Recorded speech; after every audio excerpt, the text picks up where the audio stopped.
Viewer discretion is advised. Jaguars, you have been pretty much shit since you stepped in the league. Your uniforms have been horrible. You don't have any specific heartbreaking plays in big games because you've been to exactly one of them, which you lost. And also, one time your coach literally put a tree stump in the locker room and your kicker hurt himself on it.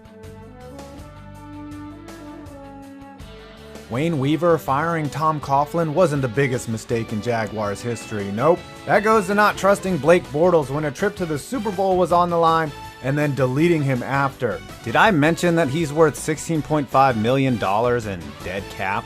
You blew that situation faster than Jalen Ramsey got his mouth adjusted. I mean, the good thing about, the world we live in is everybody can have an opinion. Yeah, replacing TJ Yeldon with Miles Jack, that's laughable. And have fun sipping tea in London. Cheerio!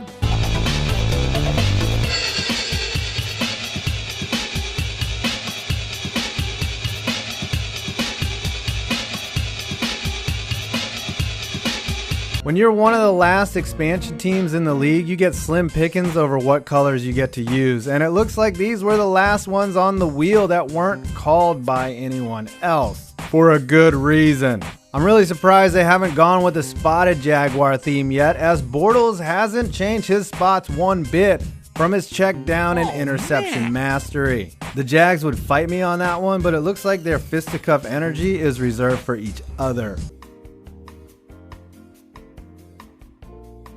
I'm amazed that this stadium has actually hosted a Super Bowl, and since then it has added many features like a couple of swimming pools so that fans can get drunk and not have to wait in line for the bathroom.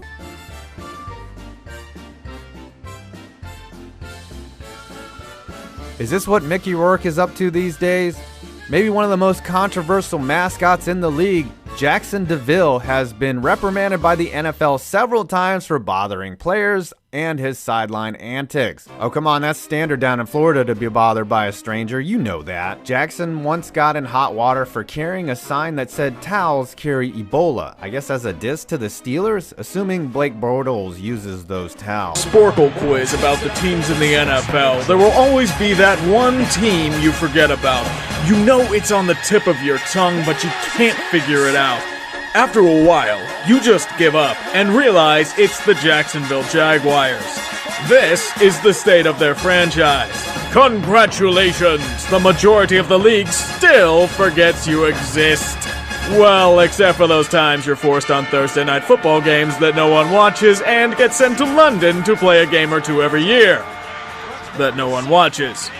Why would they? So they can see Blake Bortles completely prolapse on a football field? To see Gus Bradley staring into the abyss at his future place with the likes of Rich Kotite and Dave Shula? Or is it to see them bumble against a team like the Houston fucking Texans, starting someone who could quite possibly be worse at quarterback than Bortles and choke away yet another game? This team is completely terrible at 2-12, but they even fucked that up. They're god-awful in a year where the Cleveland Browns are openly defecating on a football field, and San Francisco is desperately making their case for biggest LOLcow in football. They are a colossal LOLcow in their own right for utterly failing at being a LOLcow.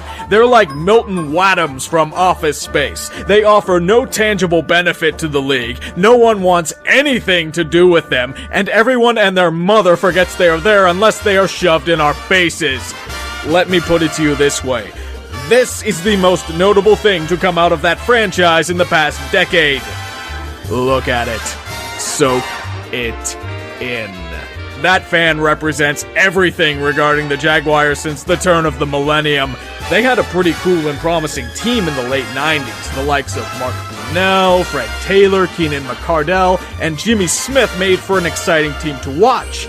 Then they faded into absolute obscurity. Not good enough to be a Super Bowl contender, not bad enough to compete for top draft picks, and not savvy enough to get top value out of their players. Most of their first-round picks either suck, get injured, or are druggies, because there is obviously nothing better to do in Jacksonville. Remember, This is a team that passed on J.J. Watt to bless the world with the noodle arm of Blaine fucking Gabbert. I know this will probably piss off Jaguars fans, but there's a part of me that feels sorry for all 8 of them. They are in a weird limbo. They have been on the verge of moving for the majority of this decade. They have failed at winning. They have failed at losing. They have failed at developing players. They have failed at creating aesthetically pleasing helmets. They don't even have the aura of hard luck losers that a team like Cleveland has. They are the Forgotten LOLcow, and that is truly pathetic. Now it's just a matter of time until the NFL fixes the glitch, i.e., forces them to move to London and completely fuck up the league even further. I don't even think they want this shit across the pond. End zone up in the air and intercepted by David Amerson.